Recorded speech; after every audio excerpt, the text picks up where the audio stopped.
Bab 148. Tebasan 8 penjuru. Setelah Lensicu pergi, Harley duduk di lantai dengan lemas. Bagus sekali. Saudara kembar itu satu persatu datang menakutiku larut malam, hampir membuatnya ketakutan hingga buang air kecil. Dia memutuskan untuk tidak membunuhku. Sambil memegang kendi arak, Harley meminum segelas arak dan bergumam pelan. Mungkin karena guru campur tangan sehingga dia memiliki beberapa keraguan, jadi melepaskanku. Jadi, aku tidak harus meninggalkan sekte Hang Yue. Meski begitu, Harley masih sedikit ketakutan. Dia harus tetap membuka matanya di malam hari ketika tidur, atau dia akan dicekik di tempat tidur oleh Lensicu jika dia tidak memperhatikan. Wanita gila ini bisa melakukan apapun. Jangan dipikirkan lagi. Sambil menggelengkan kepalanya, Harley memanggil Jeanne dengan satu pikirannya. Jeanne, yang telah ditingkatkan ke pupet tingkat Xuan, terlalu berbeda dari sebelumnya. Dalam pertempuran pertama di Gunung Belakang, kekuatan tempur Jeanne benar-benar mengejutkannya. Dia tak terkalahkan melawan 2 murid pewaris dan banyak murid gerbang dalam. Ini tampaknya telah melampaui lingkup pupet tingkat Xuan biasa. Kali ini semuanya berkat kamu. Jeanne berdiri tegak di sana, sementara Harley terus berputar di sekelilingnya. Tingkat Xuan sangat kuat. Jika kamu ditingkatkan ke tingkat bumi, alam Lingsu biasa tidak akan bisa melawanmu. Dengan gumaman di hatinya, Harley telah merencanakan untuk mencari waktu untuk meningkatkan Jeanne ke tingkat bumi. Namun dia juga tahu bahwa peningkatan ke pupet tingkat bumi bukan hanya masalah yang bisa diselesaikan dengan uang. Pokoknya, aku masih sangat optimis padamu. Harley tersenyum dan mengabaikan Jeanne, membiarkannya menyerap cahaya bintang dan bulan. Sedangkan dia sendiri duduk bersila di atas tempat tidur bambu, mengeluarkan sepotong besi dari lengannya. Sepotong besi ini diperoleh dari tas penyimpanan Jericho yang ketika dia dan Yunani Xie berbagi rampasan. Karena keberadaannya, api spiritual bereaksi. Benda berharga. Harley memegang potongan besi dan melihat dengan hati-hati ke cahaya bulan yang miring ke dalam ruangan. Tidak tahu dari zaman apa kepingan besi itu berasal, terlihat tua, atasnya dipenuhi karat, tidak terlihat sesuatu yang luar biasa, sepertinya adalah serpihan dari sebuah pisau. Mari kita lihat misteri apa yang kami miliki. Sambil bergumam, Harley mengeluarkan labu kecil emas ungu, dan kemudian memasukkan potongan besi kecil ke dalamnya. Mum. Tiba-tiba labu kecil emas ungu sedikit bergetar. Harley hanya menunggu dan menatap labu kecil, berharap labu kecil yang aneh itu bisa menemukan misteri di serpihan besi kecil itu. Namun, setelah sekian lama, labu kecil itu tidak merespon. Bagaimana ini? Harley tertegun, lalu meraih labu kecil emas ungu, mengeluarkan tutup labu dan melihat ke dalam. Sekilas tidak masalah, ketika mendekat, potongan besi yang dia masukkan ke labu kecil emas ungu melesat keluar dari labu kecil seperti sinar emas, tepat mengenai alisnya dan melebur ke dalam. Tiba-tiba, Harley hanya merasakan suara dengungan di otaknya. Harley kesakitan, berguling dan jatuh, memegangi kepalanya dengan kedua tangannya, menggertakkan giginya dan meraung. Krek. Harley sepertinya pernah mendengar suara seperti itu, seolah-olah ada sesuatu yang pecah, dan suara itu berasal dari pikirannya. Potongan besi yang masuk ke pikirannya melalui alisnya hancur. Harley dapat dengan jelas melihat bahwa pecahan besi telah berubah menjadi gambar yang rusak, dan gambar yang rusak ini dengan cepat disusun kembali untuk membentuk gambar yang lengkap. Pikirannya langsung terguncang, terlibat di dalamnya. Alam pikiran. Rasa sakit di pikiran tidak lagi begitu parah, Harley bergumam. Entah kenapa, jiwanya seolah terpisah dari tubuhnya, dan kemudian memasuki dunia asing. Dunia alam pikiran ini sangat misterius. Ada gunung, air, hutan, bintang, bulan, dan matahari yang terik. Mata Harley berbinar saat melihatnya. Dia bukannya tidak pernah masuk ke dalam alam pikiran, tetapi alam pikiran yang megah seperti ini baru pertama kali dia lihat.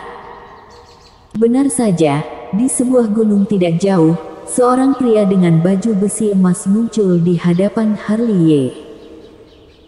Pria itu agung, dengan punggung seperti gunung, rambut hitam tebal mengalir seperti air terjun, dan seluruh tubuhnya diselimuti cahaya keemasan, mempesona, berdiri di puncak gunung, seperti monumen yang tidak akan pernah jatuh. Apakah alam pikiran ini yang ditinggalkan senior selama hidupnya? Sambil bergumam, Harley menatap kosong pada pria berbaju zirah emas itu. Segera, pria berbaju emas itu bergerak.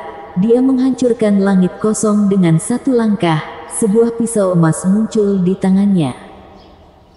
Pada saat ini, awan bergejolak, awan gelap yang tebal berkumpul bersama, dan guntur terbang melalui awan gelap seperti ular. Seluruh dunia alam pikiran menjadi gelap. Ada semangat juang yang membuat darah Harley mendidih. Tebasan 8 penjuru.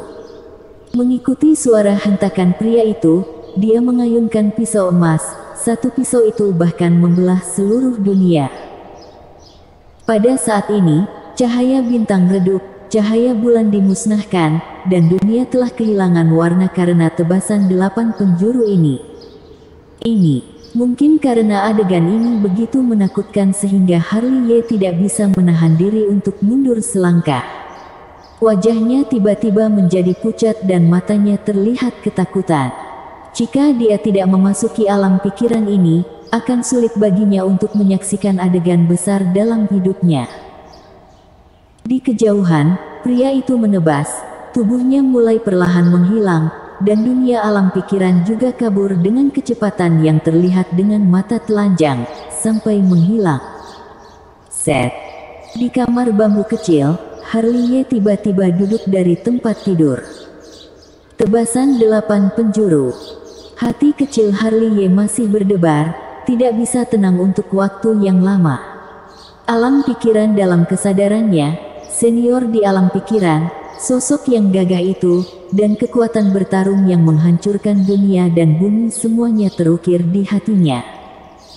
Tebasan 8 penjuru, nama yang begitu mendominasi. Harley tidak bisa menyembunyikan keterkejutan di wajahnya.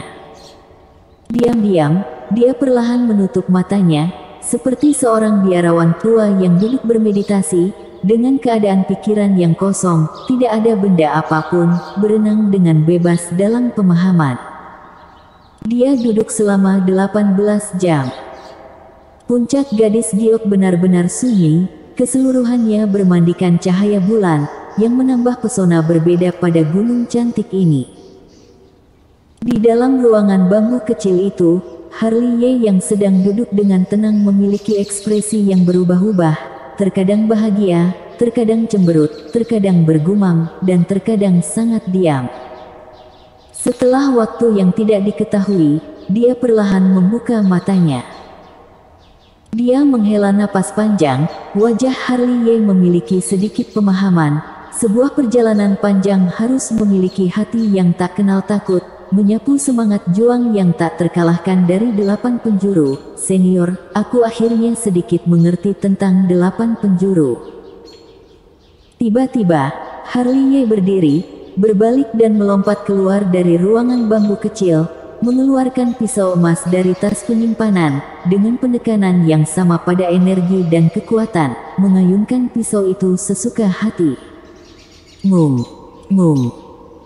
Segera, rapalan tebasan 8 penjuru dibacakan di dalam hatinya, semangatnya bergejolak, energi sejati tautan diafragma melonjak dan dituangkan ke dalam pisau emas, pedang berdengung, api emas berlama-lama di atasnya, pancaran ilahi panas, dan cahaya keemasan bersinar. Tebasan 8 penjuru. Saat Harley menghentak tiba-tiba, dia melangkah keluar dan melompat ke udara, memegang pisau emas dengan kedua tangan, menebas gunung dengan tenaga. Mung. Segera, cahaya pisau emas dengan panjang lebih dari 5 kaki muncul, menaklukkan segalanya, sadis dan mendominasi. Boom. Hutan bambu sedikit bergetar, sebuah batu besar yang tidak jauh dari sana retak seketika, meninggalkan jurang yang dalam. Harley mendarat di tanah, tetapi terhuyung-huyung untuk beberapa waktu, setengah berlutut di tanah, menebas sepanjang jalan, kekuatannya mendominasi dan sadis, tetapi hampir menghabiskan energi sejatinya. Krek. Suara nyaring terdengar, dan pisau emas yang dia pegang di tangannya retak, kemudian berubah menjadi potongan-potongan dengan kecepatan yang terlihat dengan mata telanjang. Jelas, kualitas pisau emas ini terlalu rendah untuk menahan dominasi tebasan 8 penjuru. Tidak hanya itu, tetapi ada juga rasa sakit yang parah di tulang dan meridiannya, sepertinya dia terluka oleh tebasan 8 penjuru yang mendominasi. Memang hebat, meskipun wajahnya pucat, masih ada senyum gembira di wajah Harley. Setelah beberapa saat, dia barulah bisa lega. Bersambung.